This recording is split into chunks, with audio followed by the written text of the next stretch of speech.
Vimos los bioelementos que básicamente son 6. Después empezamos a hablar de moléculas inorgánicas, entre ellas el agua y las funciones que tiene. Entre ellas es el transporte de sustancias de excreción y sustancias nutritivas. Pero también mencionamos que el agua se considera un disolvente, porque la mayoría de las moléculas se disuelven, menos las grasas. Las grasas solamente se van a disolver en sustancias orgánicas. También mencionamos que el agua es un termorregulador, ¿sí? Por ejemplo, cuando nosotros estamos en una zona donde hace mucho calor, nuestro cuerpo nos pide agua y precisamente el agua absorbe el calor y al evaporarse disipa el calor que nosotros sentimos. Termoaislante. Este básicamente es el hielo, como dice aquí, que actúa como una barrera, pero hablando de hielos, entre comillas, hielos perpetuos, porque pues ya no son tan perpetuos, puesto que los glaciares ya se están y los hielos que estaban en los polos, pues se están derritiendo. Pero sirve una barrera, como dice aquí, entre el aire frío y el ambiente líquido, es decir, los hielos perpetuos. Líquido incompresible, esto se refiere a cuando les estaba dando el ejemplo que nos agachamos, se deforman nuestras células, nuestros tejidos, pero el agua va a permitir que una vez que estemos hervidos, pues las células regresen a su forma normal. Nada más fue momentáneo porque a lo mejor se nos cayó en el piso una pluma, un lápiz y levantamos Cohesión. Hay plantas que miden hasta 80 metros. Hasta esa punta debe de llegar el agua. Y la cohesión es el agua que el vegetal va a tomar por medio de la raíz. La raíz está en el suelo. Y entonces va a tomar todo el agua que esté ahí. Y la va a ir subiendo por unos conductos que se llama floema y xilema. Pero no lo sube inmediatamente, como que se detiene, los retiene un momento, lo vuelve a subir un tramo. Vuelve a retenerlos y los sube así hasta que llegue a la parte más alta del vegetal. Ahí se puede decir que la cohesión ayuda porque va en contra de la gravedad. Transporte de sustancias. Ya vimos que la célula transporta tanto sustancias nutritivas como sustancias de excreción. También otra molécula, otras moléculas que se consideran inorgánicas son las sales minerales. Vimos que son aloideas, las que están formadas por 2 elementos. Oxisales, que tienen 3 o más elementos diferentes. Aquí tenemos 1, 2 y 3 elementos diferentes. En cambio en esta, 1, 2, 3 y 4. Pero se llaman oxisales porque está presente el oxígeno. Aquí está. Y las sales aloideas, formadas por 2 elementos. Hay ciertos elementos que se dicen que son secundarios, como el silicio, que son los que se requieren en menor cantidad, como el silicio, como el manganeso, como el cobre. En el caso de las diatomeas, en la parte externa, estos son organismos unicelulares. En la parte externa tienen silicio. Entonces se les sirve para protegerse en su exoesqueleto, que es la parte dura que permite, aparte de que también tiene calcio. Entonces le permite proteger a las estructuras internas. Ahora las sales. Tenemos las sales que no son solubles al agua. Por ejemplo, el calcio que se encuentra dentro de la estructura del esqueleto óseo, eso no es soluble al agua, porque es el que le va a permitir, en este caso, proteger los huesos, el esqueleto, proteger ciertos órganos, pero también permite, en este caso, aunado con el tejido muscular, ciertos movimientos, ¿sí? Ahora hay sales que sí se disuelven en el agua que nosotros tomamos, por ejemplo. Una de ellas es el cloruro de sodio, que es la sal de mesa. Esa sal se disuelve y tiene que llegar a todas las células porque una de las funciones de esta sal aloidea, porque tiene 2 elementos, es que permite retener el agua. Entonces tiene que disolverse en el agua y tiene que llegar a todas las células. Entonces la sal permite en este caso la hidratación de las células, pero cuando hay un exceso, nuestro organismo va a pedir que sea eliminado el exceso. ¿Cómo? El organismo va a sentir la sensación de sed para beber agua y poder eliminar el exceso de sal que tenemos. Función de las sales disueltas en agua. Regulación del equilibrio. Va de mayor concentración a una menor concentración. Ejemplo, si la célula dentro de ella hay 20 moléculas de cloruro de sodio y afuera de la célula hay 40, entonces va a ir donde hay mayor concentración, que son las 40 moléculas de sal, hacia donde hay menor concentración. De tal manera que haya un equilibrio. Si había 20 moléculas de sodio adentro de la célula y 40 fuera de la célula, sumando 40 y 20 son 60. Para que haya el equilibrio debe de haber 30 afuera y 30 adentro de la célula. Entonces, eso se hace por medio de la ósmosis.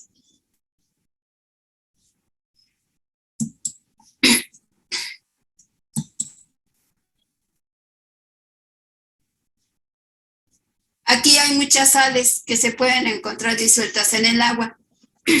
Por ejemplo, el calcio, pero el calcio que no forma parte de los huesos. Este se debe de encontrar disuelto, en este caso en el agua, para que llegue a todo nuestro tejido muscular. Y de esa forma, con el calcio se permite un puente de unión entre dos proteínas, la actina y la miosina, que son las que van a permitir la contracción del músculo, la actina y la miosina. No confundir miosina con melanina. La melanina, ¿qué función tiene? También es una proteína, pero ¿qué función tiene la melanina? A ver si lo recuerdan por ahí. ¿Qué función tiene? Es la que da el color a, por ejemplo, el cabello, los lunares. Muy bien contestado. Exactamente, es la que da, como dice su compañera, el color. Aquí estamos hablando del tejido muscular de actina y miosina. Entonces, para que ellas se unan necesitan el calcio. Y la melanina, nada más para recordar que no tiene que ver con el tejido muscular, sino como ella mencionó, es la que da color a nuestro cabello, a nuestra piel, etc. Ahora, aquí hay una función muy importante, el calcio. Si falta el calcio, hay que tener mucho cuidado. Si falta el calcio en la sangre, se produce una mayor entrada de acetilcolina. Esta sustancia química actúa en la transmisión ¿de quién? Pues básicamente del sistema nervioso. Pero lo activa así demasiado. Entonces ahí va a provocar contracciones musculares permanentes y violentas. Si en la dieta no hay calcio, esto es lo que va a provocar. Y sobre todo en las personas mayores, si esto persiste, es lo que va a dar origen a la artritis. Es uno de los tantos orígenes de la artritis, donde si ustedes recuerdan, tal vez hayan visto a alguna persona que constantemente mueve sus brazos, sus manos. Pero es precisamente porque en el pasado, cuando era más joven, pues no se percató que en la dieta estuviera presente precisamente este elemento. Esa es una de las causas de la artritis, no es la única. Entonces ahí hay que tener en cuenta que, por ejemplo, si alguna persona la leche le produce alguna malestar, alguna molestia, pues tiene que buscar el calcio en otro tipo de alimentos. Un ejemplo que ya les había mencionado son las semillas de girasol. Ahora empezamos, pero ahora con las moléculas orgánicas. En este caso, estas moléculas orgánicas, como lo dice, está presente el carbono. El carbono le fascina unirse con el nitrógeno, pero también puede tener uniones con el oxígeno, con nitrógeno, con fósforo y con azufre. Y básicamente estos elementos que están mencionados aquí son exclusivos de los seres vivos. Entonces, por lo tanto, hay biomoléculas que son exclusivas de los seres vivos. Aquí tenemos grupos funcionales del alcohol, que está presente en los carbohidratos o los azúcares. Los aldehídos y cetonas, que también pueden estar presentes en los carbohidratos, ¿sí? Es decir, en los carbohidratos podemos encontrar el principal, que es el alcohol. Luego, le siguen el aldehído y la cetona como importancia secundaria en los carbohidratos. Ahora, el ácido carboxílico es exclusivo de lípidos, pero el ácido carboxílico y la amina es exclusivo de proteínas, pero también de aminoácidos. Y en el caso de las sulfobacterias, podemos tener presente este.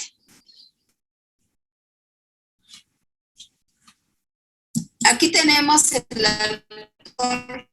Aquí está. Este es el grupo funcional que identifica los alcoholes. Puede estar presente una o varias veces. Luego tenemos el aldehído, un carbono, que es un carbono que se encuentra en los extremos de la cadena lineal o de la cadena cíclica. Lleva doble ligadura con oxígeno y un hidrógeno, y lo lleva en los extremos. Pero también podemos tener una doble ligadura con oxígeno en carbonos centrales. O sea, todos los carbonos que puedan estar aquí, pero que no correspondan a los extremos. Porque si esta doble ligadura se localiza en uno de los extremos, entonces estamos hablando de un aldehído. Y entonces las cetonas se localizan en carbonos centrales. Luego tenemos el ácido carboxílico. A veces está representado como COOH, o de esta manera. Es el ácido carboxílico, que hace rato mencionamos que es exclusivo de los lípidos. Por aquí tenemos un ácido nucleico, que es el ADN.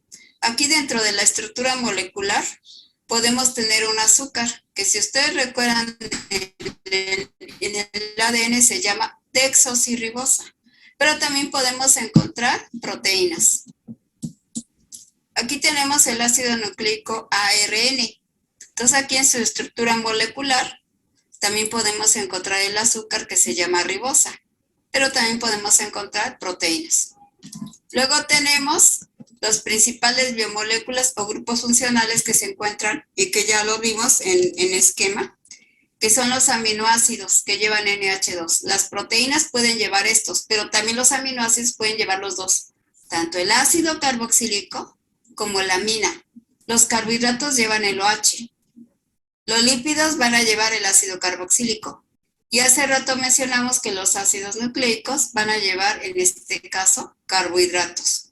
Por lo tanto, dentro de ese carbohidrato que lleva, porque lleva ribosa, el ARN, y desoxirribosa, el DNA, entonces van a llevar los alcoholes.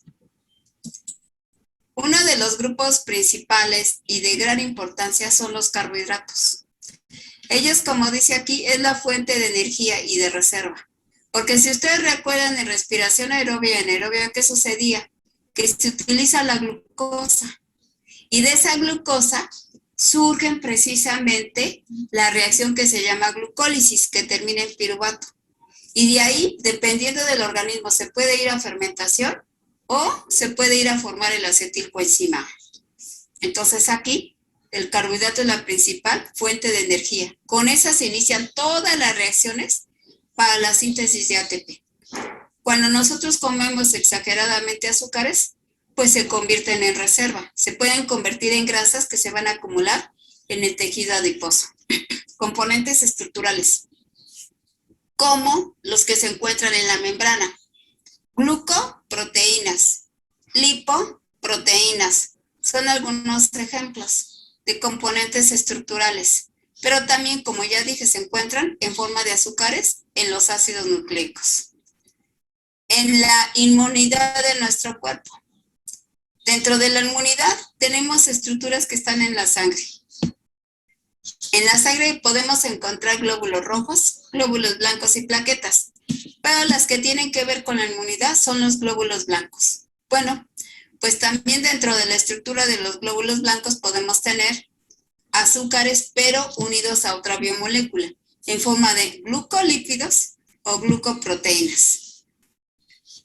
Se puede combinar con diferentes compuestos, o sea, los carbohidratos, como ya les mencioné, glucoproteínas, glucolípidos o fosfoglucoproteínas.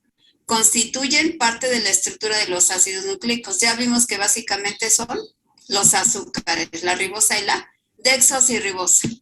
Ahora, los carbohidratos tienen 3 elementos bases, que son el carbono, el hidrógeno y el oxígeno. Pero el número de carbonos que contienen los carbohidratos más sencillos y que reciben el nombre de monosacáridos está entre 3 a 7. Y además, tienen una estructura que permite reconocerlos, lo que se llama carbonilo. El carbonilo es el carbono que contiene el OH. Entonces el carbonilo es el carbono que contiene el OH, ¿sí? Que pues se puede encontrar en el carbono 1 o en el carbono 2. Aquí nada más puse 1 o 2, por lo general, pero también puede haber que se puede encontrar en el carbono 3, en el 4, en el 5 y a veces que hasta en el 6. Un grupo hidroxilo, que es el que nos determina el alcohol. El tipo de enlace que presenta cuando se unen dos o más monosacáridos se llama glucosídico. Monosacáridos, disacáridos y polisacáridos. Esos son la clasificación de los polialcoholes o también llamados carbohidratos o hidratos de carbono. Aquí algo que tienen en común tanto monosacáridos, disacáridos y polisacáridos es el aporte de energía. 4 kilocalorías por gramo. Pero es cuando se degrada el monosacárido o disacárido o el polisacárido. Igual aquí, 4 kilocalorías por gramo, igual en el caso de los polisacáridos. Pero como dice, cuando se degrade. Por ejemplo, aquí el monosacárido llamado glucosa, que sabemos que puede realizar las reacciones de glucólisis en respiración aerobia y anaerobia, pues resulta que puede aportar 4 kilocalorías por gramo, igual estos. Otra característica, en el caso de los monosacáridos, que son azúcares, que son de 3 hasta 7 carbonos, pero los azúcares más solicitados y que contienen nuestras células, la mayoría de ellas tienen 5 o 6 carbonos. 5, por ejemplo, como la ribosa. 5 como la desoxirribosa. Y 6 carbonos como la glucosa, la galactosa, la glucosa fructosa. Ahora, dice que estos monosacáridos son solubles en el agua. Tienen sabor dulce y color blanco. En cambio, los disacáridos, como la lactosa. La lactosa está formada por la unión de galactosa y glucosa. Son 2 monosacáridos. Cada uno de estos monosacáridos tiene 6 carbonos. Cada uno de ellos tiene 6 carbonos. Entonces, ¿qué es lo que va a pasar? Entonces aquí la lactosa está formada por una galactosa de 6 carbonos más una glucosa que tiene 6 carbonos. Entonces, por lo tanto, está formado por 2 monosacáridos, ¿sí? Unidos por un enlace glucosídico, solubles en agua y su sabor es dulce. Los polisacáridos. También va a ser la unión de muchas glucosas. La glucosa es un monosacárido y además estos van a ser insolubles en agua. ¿Por qué? Porque un ejemplo de polisacárido es la celulosa, la quitina, que son estructuras que protegen tanto a los vegetales como a las especies animales. Entonces, esos ejemplos de polisacáridos no deben ser solubles en agua, aunque estén formados por un conjunto de glucosas, sabiendo que la glucosa como monosacárido, es decir, estando en forma individual, sí lo es, pero estando formando polisacáridos, o sea, muchas glucosas, ahí no lo va a hacer. Lo mismo pasa con nuestros huesos. Hay calcio que forma los huesos, pero ese no puede ser soluble al agua. Si no se imaginan, los huesos se vendrían abajo. Si no hay otro calcio que sí es soluble, pero ya vimos que es importante para que el tejido muscular pueda cumplir su función. Entonces, igual aquí los polisacáridos son insolubles como la celulosa, a pesar de que están formados por un conjunto de glucosas. Aquí tenemos la glucosa. Tenemos el grupo alcohol. En la glucosa, ¿cuántas veces está el grupo alcohol? El OH. En esta cadena acíclica o lineal, ¿cuántas veces vemos el OH? Cuenten, ¿cuántos OH son? 5.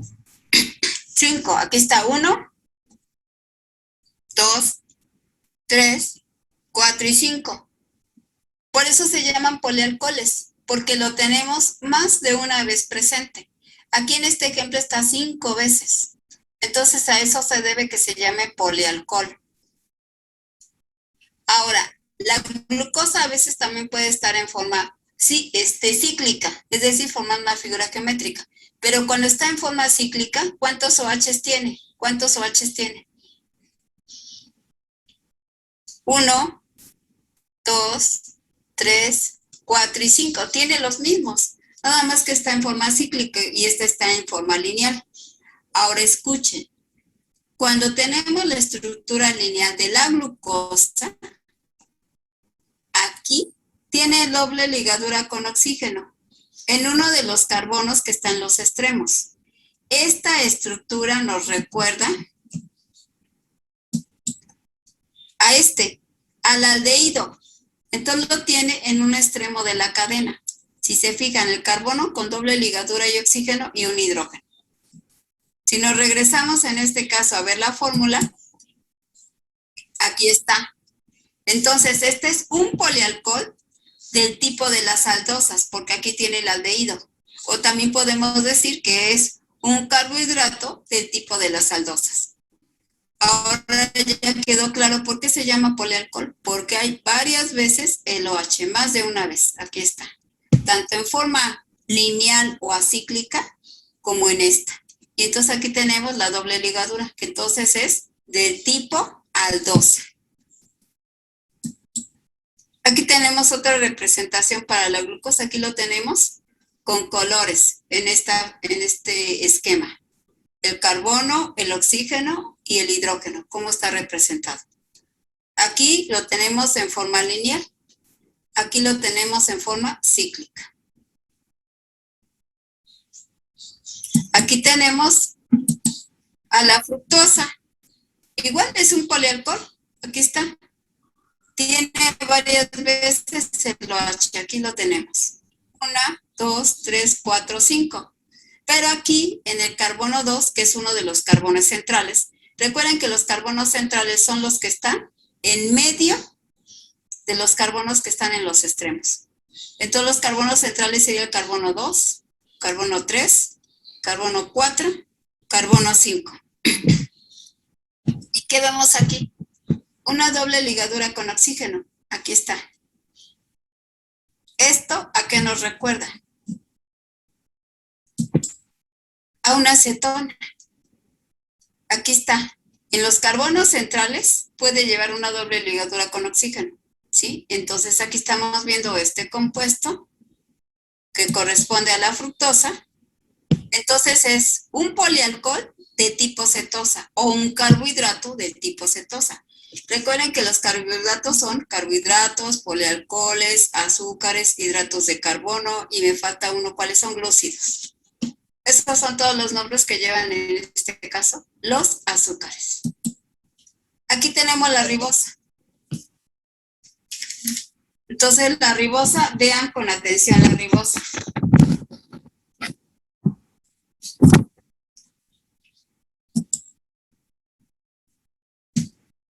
Veamos ahora la desoxirribosa.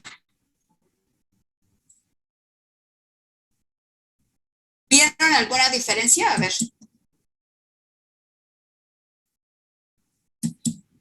Ahora comparemos.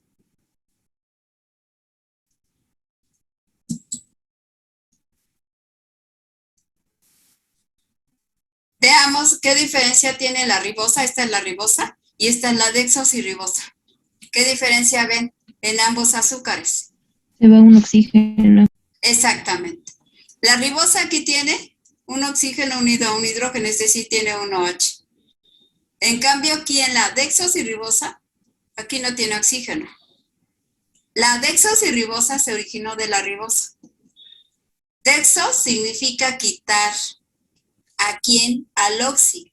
¿Y el oxi quién es? Pues es el oxígeno. ¿Pero de qué molécula se va a quitar el oxígeno? De la ribosa.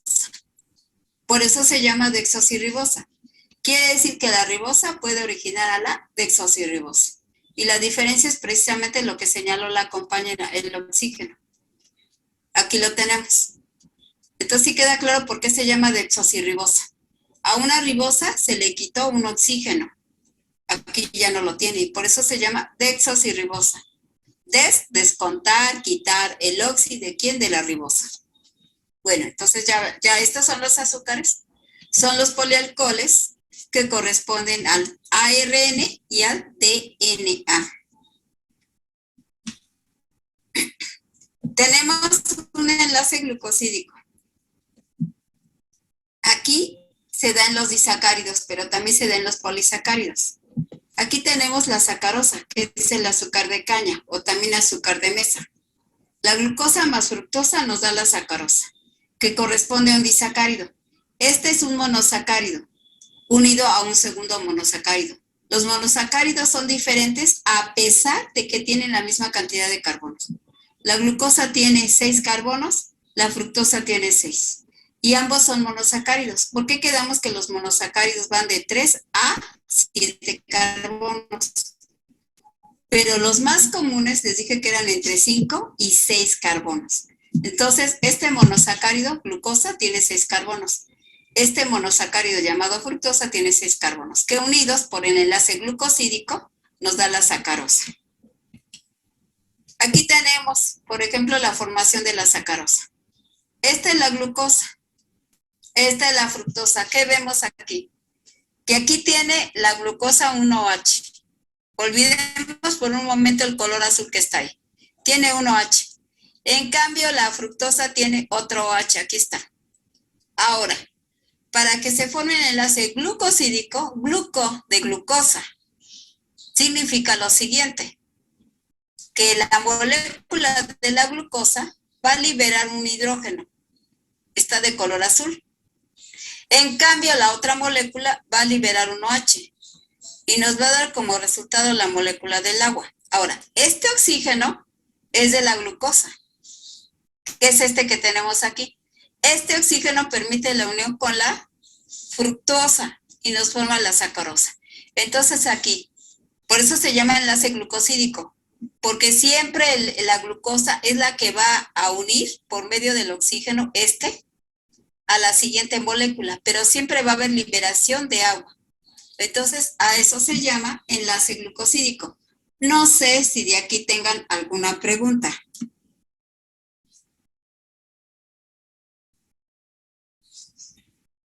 ¿No? Bueno, continuemos entonces. Aquí está otro disacárido, que está formado por galactosa y glucosa. Aquí está el enlace glucosídico. Pero ¿quién aportó el oxígeno? La glucosa. Por eso se llama glucosídico. Pero cada vez que haya un enlace glucosídico significa que hay liberación de agua. Hace rato aquí lo vimos. Aquí la glucosa es el que aporta el oxígeno. Este oxígeno es este que tenemos aquí para que se pueda unir la otra molécula. Y siempre va a haber liberación de agua. Aquí tenemos la glucosa. Entonces, esta glucosa es la que aporta el oxígeno. Aunque aquí no está señalado, también hay liberación de agua. Aquí está otra vez, pero en la maltosa. Aquí participan las glucosas. Cualquiera de las glucosas puede aportar el oxígeno. Y entonces forman el enlace glucosídico. Como son dos glucosas, dos monosacáridos, cada uno contiene 6 carbonos. Estos dos monosacáridos unidos nos forman los disacáridos. 2 monosacáridos nos da el disacárido llamado maltosa.